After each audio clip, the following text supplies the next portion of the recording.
Even if you don't have any affection to guns at all, the name Glock will probably be familiar to you thanks to video games and movies nowadays. Glocks are also the most widely issued service handguns in the world for military and law enforcement units, so that definitely means something. And yet, when we went looking for our first 9mm pistols, Glocks weren't even on our list. So what is the deal here? Are we idiots or the exact opposite? We'll explain ourselves fully in this video.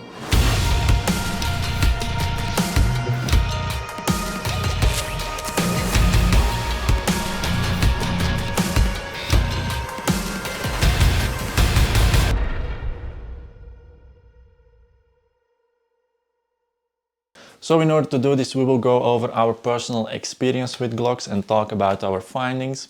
We will talk about the selection process that we applied for the choosing of our 9mm pistols, and then go over the contestants that we had. And at last we will go over the one that finally did make our cut, and that shouldn't be a big surprise for those of you that follow us.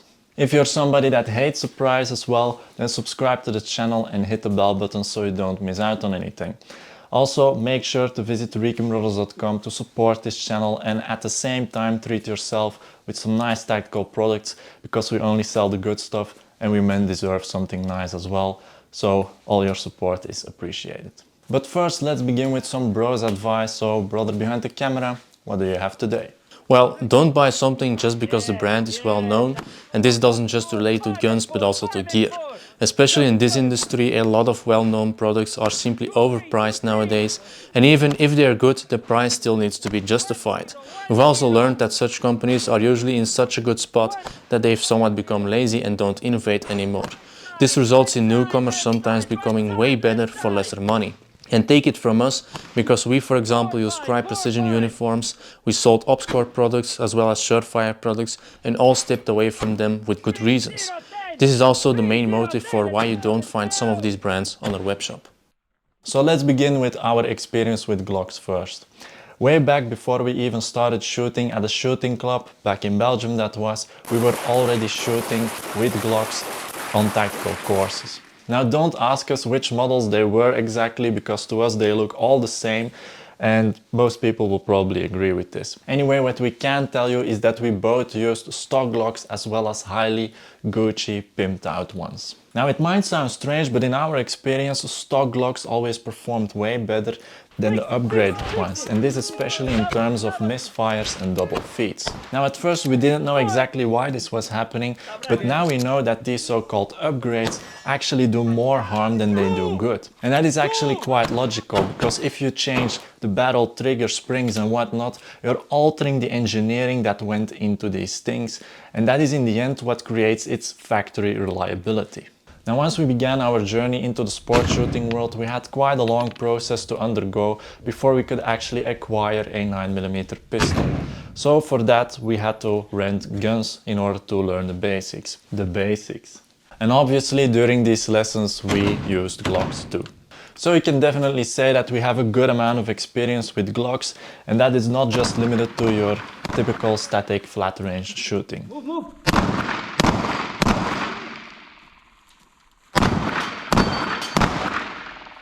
As an example, we here have a blue gun replica of a Glock 17 Gen 5. And how do I know this? Well, because I expertly analyzed what is written on the slide.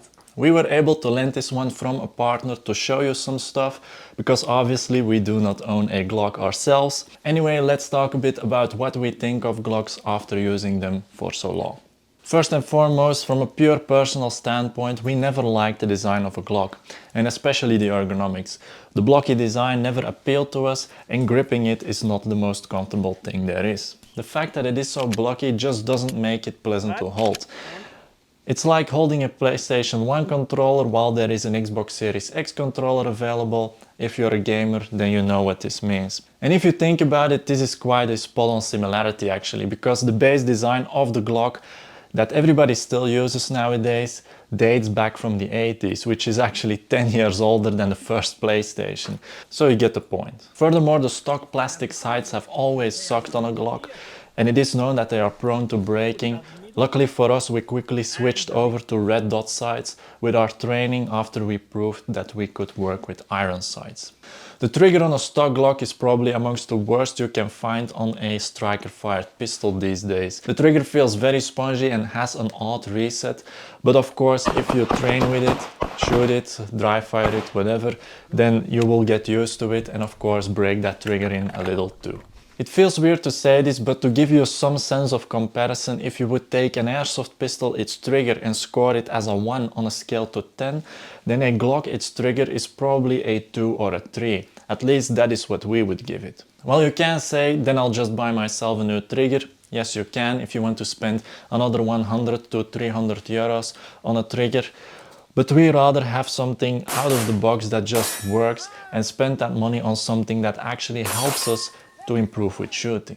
What we've also noticed is that there are a lot of people out there that buy a stock Glock and then change out all sorts of things about them that they don't like, which makes them end up with a pistol that is far more expensive than is necessary in our eyes. And you could have spent all that money on something else. Another thing worth mentioning is their unique grip angle, which differs from most handguns on the market actually. And because of this, when people are used to shooting with one and they switch to the other, they are actually not able to find their dot because of this. We believe it's just a matter of getting used to it. We have shot many hours with Glocks and never had this issue, though we do also prefer to shoot with handguns that don't have such an aggressive angle to them. However, we do believe that that aggressive angle helps with managing the recoil a bit better. That said, we do believe that it is smart to learn how to shoot with a Glock because it is still the most commonly found pistol out there. So if you ever happen to find a stray one, you can adopt it. In overall, you can say that Glock is not innovative anymore these days.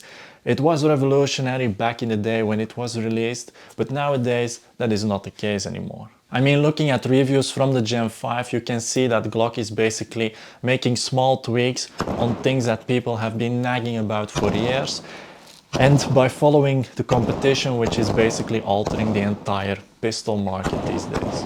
Some of these changes are loved, some are highly discussable, and then the ones that should have been changed a long time ago are still in there. Trigger and sights. Now Lucas Botkin from T-Rex Arms, who is a vivid Glock user, says that it doesn't matter how a gun looks or feels as long as you put in the time and money to train.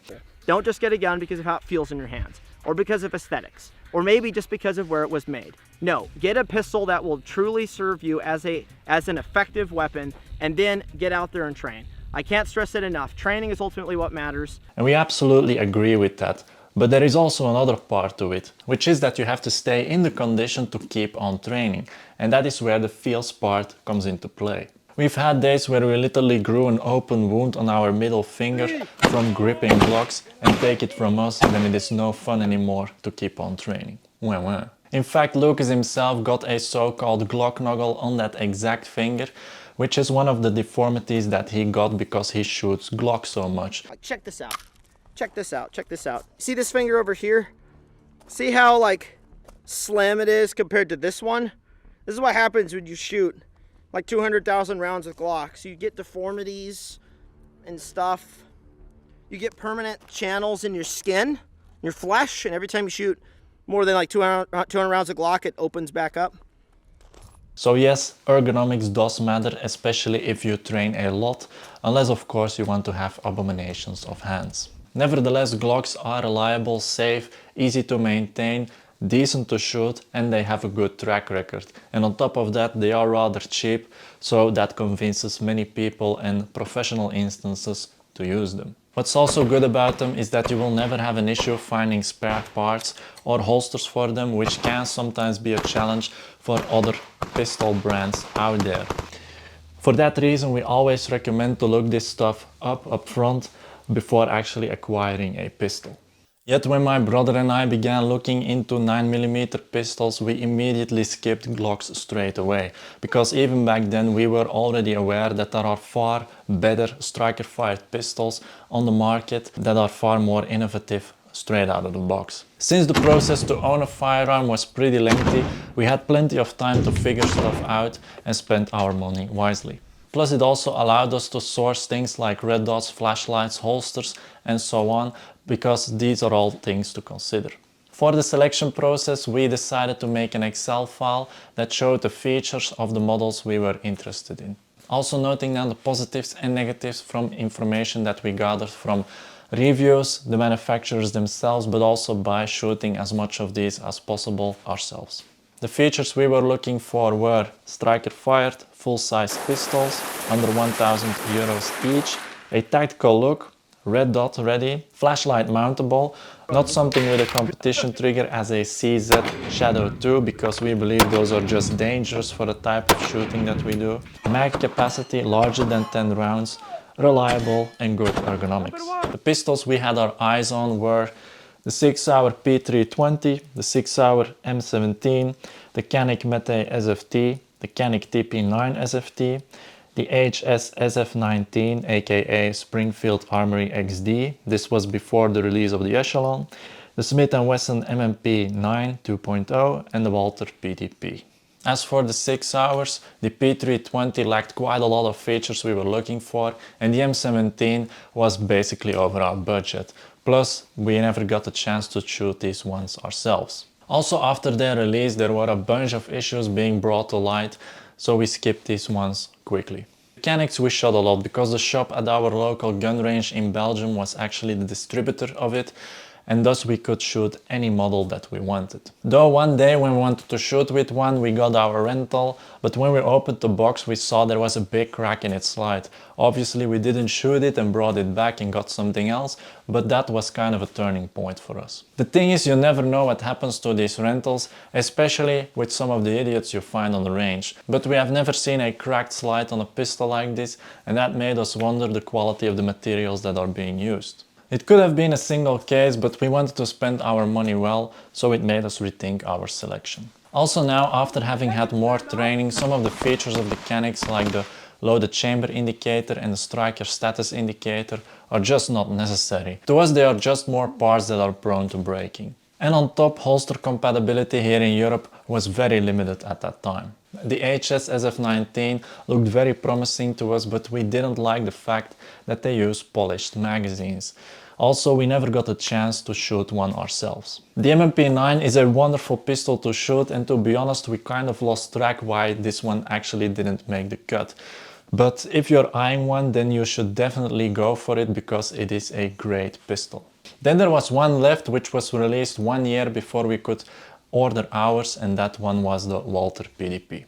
More specifically the PDP full-size 4.5 inch, and what mainly intrigued us by this was their design, and also they seemed to offer a lot of features that we required. So we looked for a local dealer that offered these and went there to have a look, and once we got a hold on this one for the first time, it almost felt like Harry Potter got his wand. The pistol just felt good into your hand, it was natural to aim with, the texturing on the grip was great, and also the trigger was smooth and had a nice reset. The slide serrations were exactly what we needed for the type of stuff that we do, and the fact that it was optic ready made it perfect for us. Sadly enough, we weren't able to shoot one before we could make a decision, but everything was looking positive about it. On top, these were about the same price as a Gen 5 Glock, so we just went ahead and bought these. Also a little anecdote for you, the very first pistol that we ever shot was a Walther P99 airsoft pistol that we got from our grandfather, so it may have been fate all along. Anyway, when we finally got ours and got to shoot them for the first time, we kind of were blown away by them because they felt so good to shoot that we were surprised by them ourselves. Shoots nice. Very first time, very first shot.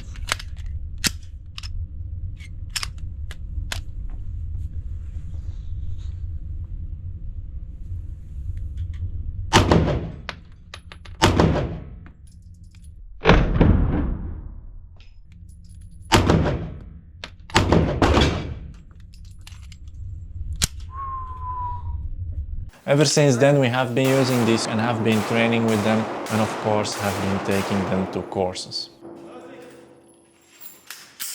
We also added optics and flashlights to them, but beyond that we have kept them stock. In the meantime, one of our friends got himself a 5-inch version, and even the instructor where we got our lessons from got himself 2 versions as well. And the fact that he got convinced means something, because he is a true pistol fanatic. Now we're at 2k rounds each with these pistols and never had any type of failures. Nonetheless, we've been training our tap rack sequences a lot for if they ever occur, because with Glocks we had plenty.